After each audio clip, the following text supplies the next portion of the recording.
Ní orúkọ Kristi ni à ń fi gbogbo ọpẹ́ ògo láti yìn fún Ọlọ́run Olódùmarè, ẹni tí àkóso ohun gbogbo tí a dá tó wà ní ọwọ́ rẹ̀, ọba tí ayé yóò gbà mọ́ tó fi ọ̀run ṣe ibùgbé, tí ọ̀run ò gbà tó fi ayé ṣe àpótí ìtìsẹ̀, fún àánú tí a rí gbà láti wọ inú oṣù kọkànlá ní ayọ̀ àti àlàáfíà, àti fún oore ọ̀fẹ́ tí ó fún wa láti tún péjọpọ̀ láti jíròrò nínú ọ̀rọ̀ rẹ̀ bí a ti ṣe máa ń ṣe ní ọjọ́ mẹ́jọ mẹ́jọ.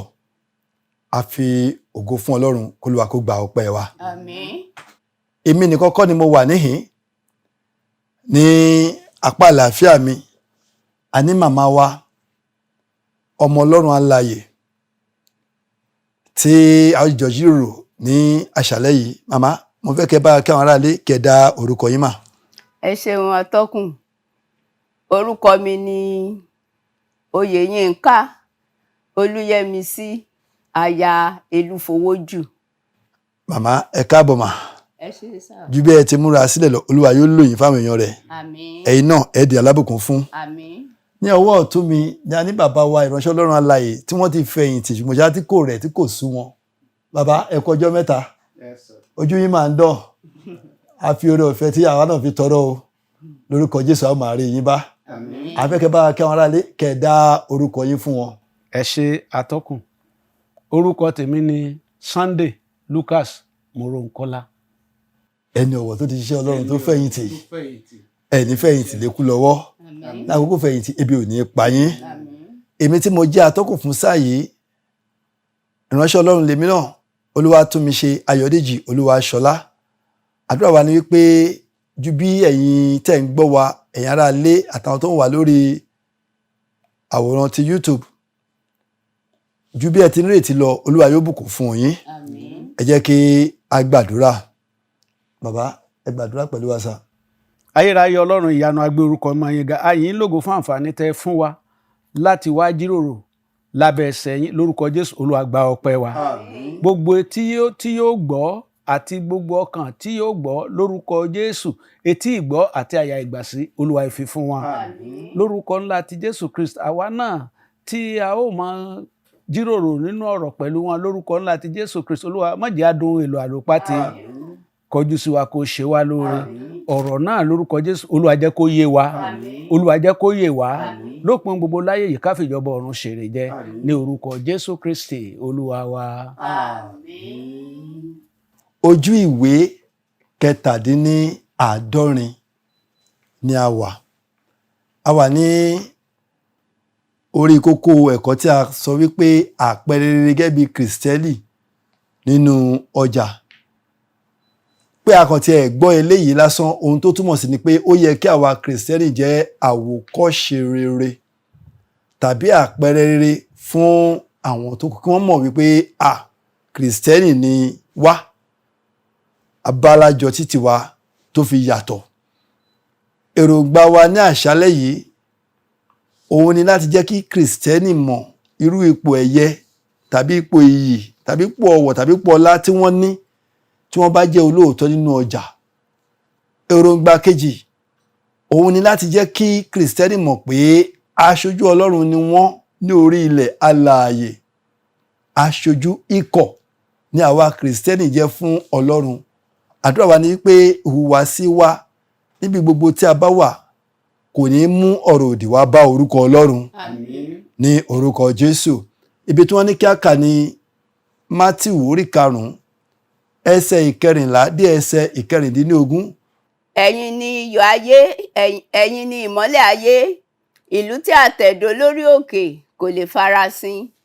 Bẹ́ẹ̀ ni kí fìtílà yín tàn, kí a sì fi sábẹ́ òṣùwọ̀n, bí kò ṣe lórí ọ̀pá fìtílà, a sì fi ìmọ́lẹ̀ fún gbogbo ẹni tí ń bẹ nínú ilé.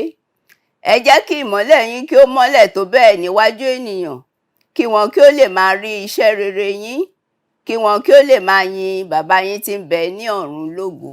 Ẹ ṣé àdúpẹ́ mà. Lúùkù orí 14 ẹsẹ̀ 10, orí 16 ẹsẹ̀ 10. Ẹni tí ó bá ṣe olóòótọ́ ní ohun kínkínní, ó ṣe olóòótọ́ ní púpọ̀ pẹ̀lú. Ẹni tí ó bá sì ṣe aláìṣòótọ́ ní ohun kékeré, ó ṣe aláìṣòótọ́ ní ohun púpọ̀ pẹ̀lú. Ẹ ṣé àdúpẹ́ sà. Láì ṣe ètè lẹ́ṣọ̀ọ́, kí a pe ọkọ́ ní ọkọ́ ká má pè ní àrùgọ̀gọ̀ tí wọ́n fi ń tulẹ̀.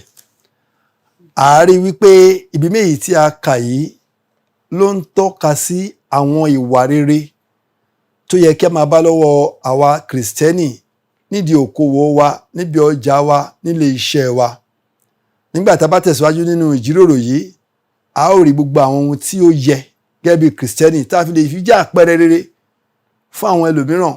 A ó rí nígbà tí a bá ń sọ. Láì gbára wa lákòókò, ẹ ká lọ sínú ìfáàrà wa. Màá bẹ màmá wa kí wọ́n bá wa ka abala méjì àkọ́kọ́. Lẹ́yìn tí wọ́n bá kà á tán, bàbá wa bá wa ka abala méjì tó kù.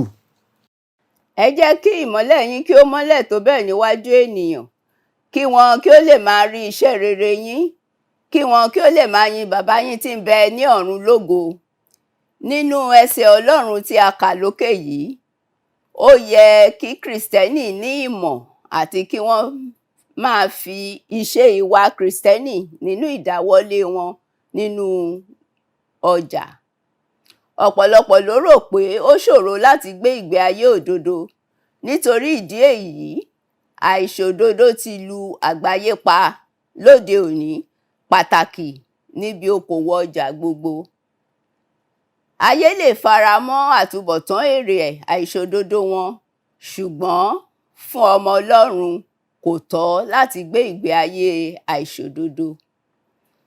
Kìrìsìtẹ́nì tí ó jẹ́ àpẹẹrẹ rere jẹ́ ẹni tí ó kó ara rẹ̀ ní ìjánu nínú ara, ẹ̀mí àti tí ó mọ ìwọ̀n ara rẹ̀. Kí ó jẹ́ ẹni tí kìí ṣe báyóbáyó, ẹni tí ó ní àkóyawọ́, olóòótọ́, olùfọkànsìn, onírẹ̀lẹ̀, ọlọ́pọlọ pípé, tí kìí wá ìṣubú ọmọnìkejì rẹ̀, àti bẹ́ẹ̀ bẹ́ẹ̀ lọ. Àwọn nǹkan wọ̀nyí ni àpẹẹrẹ rere tí Kìrìsìtẹ́nì yóò fi hàn yàtọ̀ sí aláìgbàgbọ́. Ẹ ṣé àdúpẹ́ bàbá. Ara àpẹẹrẹ rere Kìrìsìtẹ́nì ni yóò jẹ́ kí ó má bá wọn darapọ̀ lo òṣùwọ̀n èké níbi ọjà rẹ̀. Yóò yàgò fún ìwà ìṣòótọ́. Ta ni ọ́ tí o bá jẹ́ ọmọ Ọlọ́run? O gbọ́dọ̀ máa hùwà bí Ọlọ́run kí o sì máa fi ìwà àbùdá rẹ̀ hàn. Kìrìsìtẹ́nì gbọ́dọ̀ máa fi ìwà Ọlọ́run hàn níbi gbogbo tí wọ́n bá ti bá ara wọn. Aṣojú Ọlọ́run ni o jẹ́. Nítorí ìdí èyí, o ní ojúṣe pàtàkì láti ṣe fún Ọlọ́run ní ìran yìí, ní pàtàkì jùlọ nínú ọjà tàbí okòwò rẹ. Ẹ ṣé àdúpẹ́ sà, ẹ ṣé àdúpẹ́ mà. Ẹ̀yin aráalé tí ẹ̀ ń gbọ́ wa, tí a bá fi ọkàn bá ìfáàrà yìí lọ, a rí oríṣiríṣi àwọn kókó ọ̀rọ̀ tí ó jẹyọ níbẹ̀. Àkọ́kọ́, a rí wípé à ń rọ àwa Kìrìsìtẹ́nì láti máa fi ọ̀rọ̀ Ọlọ́run sínú ìṣe nínú gbogbo ìdáwọ́lé wa. Ó tẹ̀síwájú pé ọ̀pọ̀lọpọ̀ àwa ènìyàn tá a wà ní ìran tí a wà yìí tàbí ìran tiwa yìí ni a gbà wípé ó ṣòro láti gbé ìgbé ayé òdodo. Mo wá fẹ́ tì sí yín màmá wa, ẹni tó bá pe ara rẹ̀ lọ́mọ Ọlọ́run tí kì í ṣe olódodo tàbí tí kò jẹ́ olóòótọ́ tàbí tó ń parọ́, kí ni a lè sọ sí i? Ṣé ọmọ Ọlọ́run lè jẹ́ aláìṣòótọ́, lè jẹ́ aláìṣòdodo? Màmá. Ẹ ṣe àtọkùn. Ẹni tí ó bá jẹ́ ọmọ Ọlọ́run tòótọ́ kò gbọ́dọ̀ ṣe àìṣòdodo, nítorí a gbọ́dọ̀ gbọ́ràn sí àṣẹ Ọlọ́run. Ọlọ́run sọ fún wa wípé ìwọ kò gbọ́dọ̀ parọ́ nínú ìwé òfin nínú Ẹ́sódù. So ẹni tó bá ti ń parọ́ kò kí ń ṣe ọmọ Ọlọ́run. Ìbẹ̀rù Ọlọ́run gbọ́dọ̀ wà ní ọkàn Kìrìsìtẹ́nì tòótọ́. Gbogbo nǹkan tí Ọlọ́run ní a gbọ́dọ̀ ṣe láti lè dé ọ̀dọ̀ òun. Ẹni tó bá jẹ́ Kìrìsìtẹ́nì tòótọ́, ìbẹ̀rù Ọlọ́run yẹn ló máa fi sọ́kàn nígbà gbogbo tí ò ní ṣẹ̀ sí òfin Ọlọ́run. so ọmọ Ọlọ́run ò gbọ́dọ̀ ṣe àìṣòdodo. bàbá Yes, sir. wọ́n sọ pé ẹ tó bá jẹ́ ọmọ Ọlọ́run kúrò lọ ṣe àjòjò ṣé bẹ́ẹ̀ náà lórí lọ́dọ̀ tí yín. Àtọkùn bẹ́ẹ̀ lórí. Torí pé bí ènìyàn bá pera rẹ̀ ní ọmọ Ọlọ́run, bẹ́ẹ̀ni ó gbọ́dọ̀ ní ìwà bí Ọlọ́run. Ọmọ ò lè jọ bàbá ká máa bínú ọmọ. bẹ́ẹ̀ni sà. Tí ọmọ bá jọ bàbá rẹ̀, bẹ́ẹ̀ni òun náà ni a máa ń pè ní ọmọ ọkọ. ọmọ ọkọ.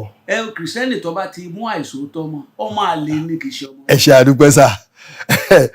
ẹ̀yin aráalé tẹ̀ ń gbọ́ wa mo tọ́ka wa sí Jòhánù orí 8 ẹsẹ̀ 24. ó kà báyìí pé ti èṣù bàbá yín ni ẹ̀yin ń ṣe, ìfẹ́kúfẹ̀ẹ́ bàbá yín ni ẹ sì ń fẹ́ ṣe.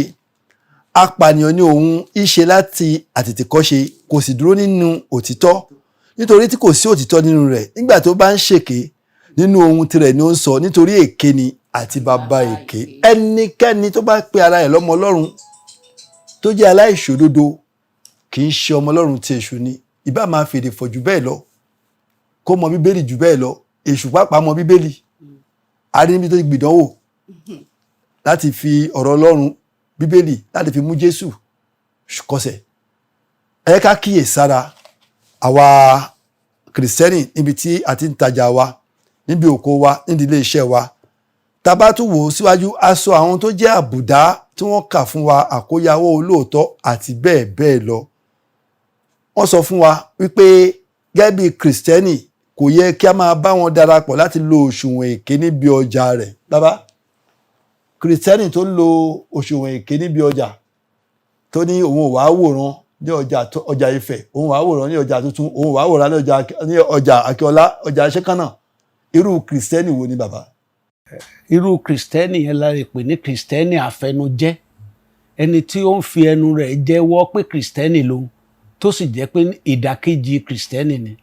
nítorí pé Bíbélì kọ́ wa pé gbogbo àìṣòdodo ẹ̀ṣẹ̀ ni.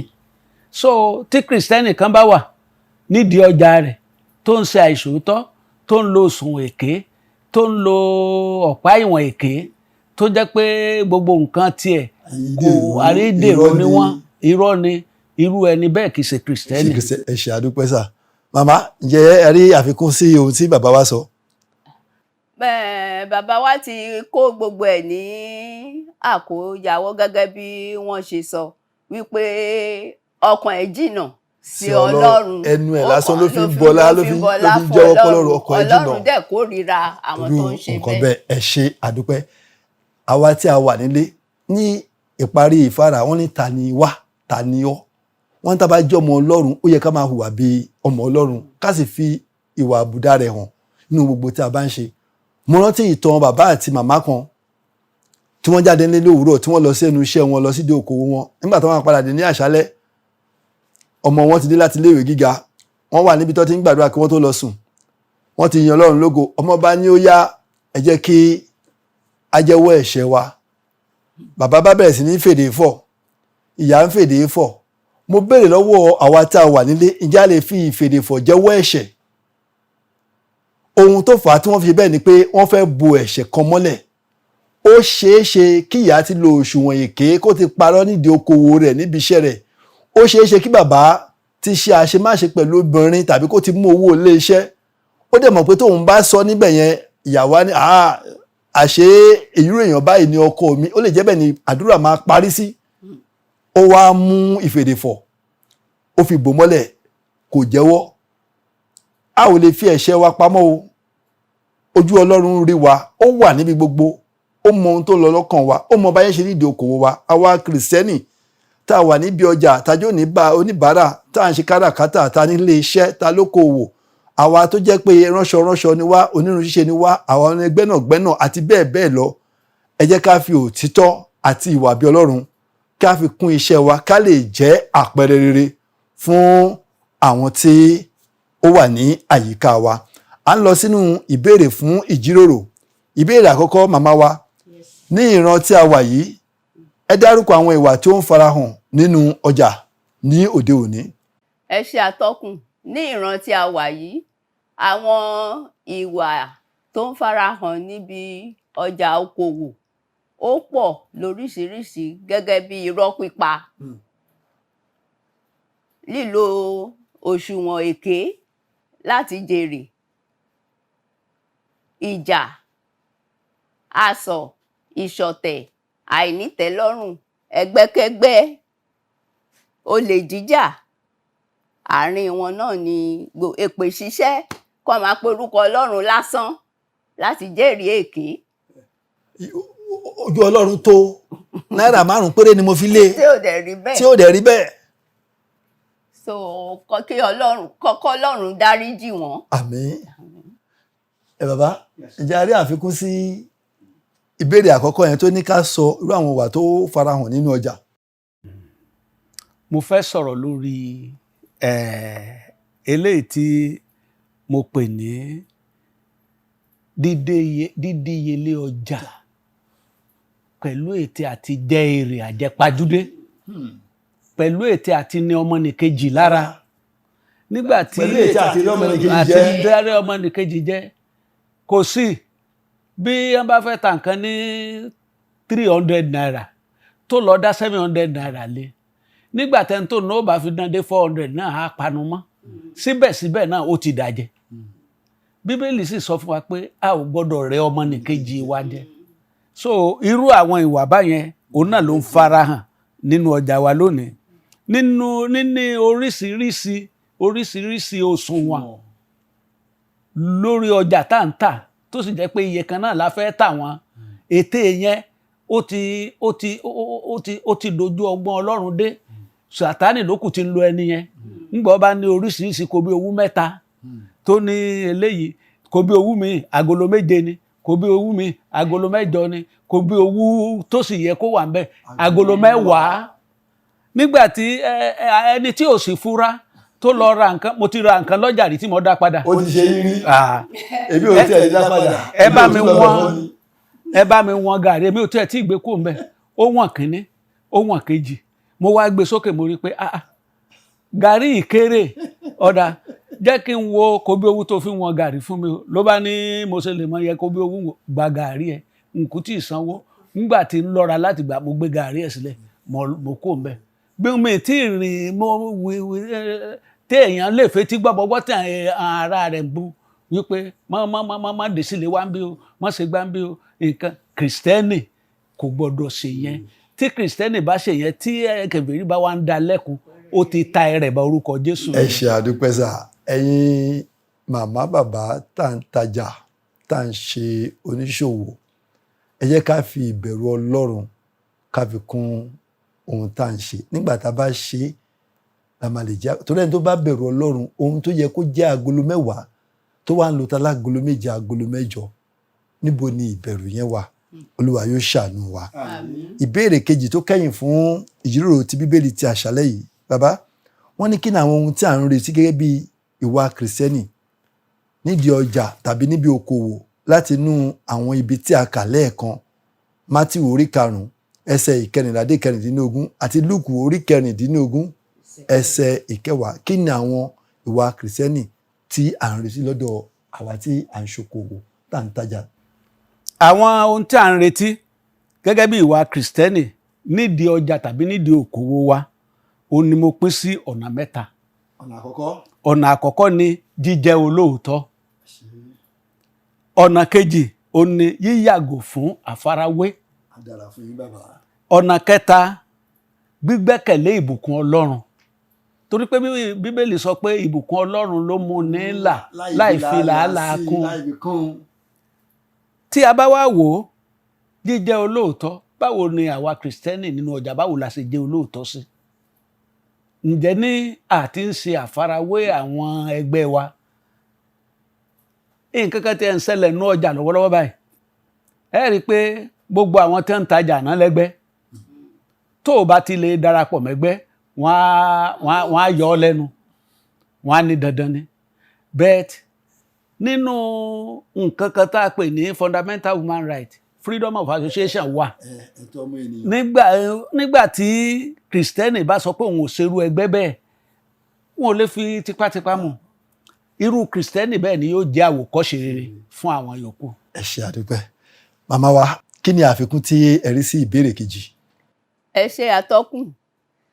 Àfikún tí mo ní sí ìbéèrè kejì ni pé a gbọ́dọ̀ ṣe ojúṣàájú fún ẹnikẹ́ni bó ti wù kẹ́ni yẹn súnmọ́ wa tó. A gbọ́dọ̀ ṣe ojúṣàájú. A gbọ́dọ̀ ní ìtẹ́lọ́rùn. Ká má máa sọ pé màá dà, mo fẹ́ dàbí lágbájá, mo fẹ́ dàbí lágbájá, mo fẹ́ dàbí lágbájá. Nípa ṣíṣe yẹn, ká máa jẹ oníwọ̀wọ́ra. Ká ní ìtẹ́lọ́rùn pẹ̀lú ohunkóhun tí a bá ní. Ẹ ṣé àdúpẹ́ ẹ̀yin aráalé. Pàápàá àwa tí à ń tajà, àwa ta ní ilé iṣẹ́ kékeré, ilé iṣẹ́ ńlá, ẹ jẹ́ ká fi ìwà bí Ọlọ́run ká fi kún ohun tá à ń ṣe. Bíbélì sọ pé ìwà bí Ọlọ́run pẹ̀lú ìtẹ́lọ́rùn èrè ńlá ni. Lórúkọ Kristi, níbi ọjà yín ẹ ó máa tàtà jèrè. Àmín. Ẹ ó máa ṣòwò, ẹ ó máa jèrè. Àmín. Àwọn tó ń fi ọgọ́rùn-ún náírà gbé ẹgbẹẹgbẹ̀rún owó sọnù lọ́wọ́ yín, wọn ò ní yà lọ́dọ̀ yín. Àmín.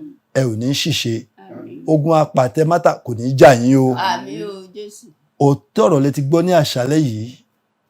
Ẹ jẹ́ kí a jẹ́ ẹni ìwà bí Ọlọ́run níbi ọjà wa. A kì í mọ̀ bóyá ẹ ní ìbéèrè tí ẹ fẹ́ béèrè lórí ohun gbogbo tí a ti ń sọ látàárọ̀. Kẹ́ bá wa tẹ̀ ẹ́ sí ẹ̀rọ WhatsApp ní orí ẹ̀rọ tí mò ń pe nọ́mbà ẹ̀ fún wa yìí 0814-719-4733. Mo pè lẹ́ẹ̀kan sí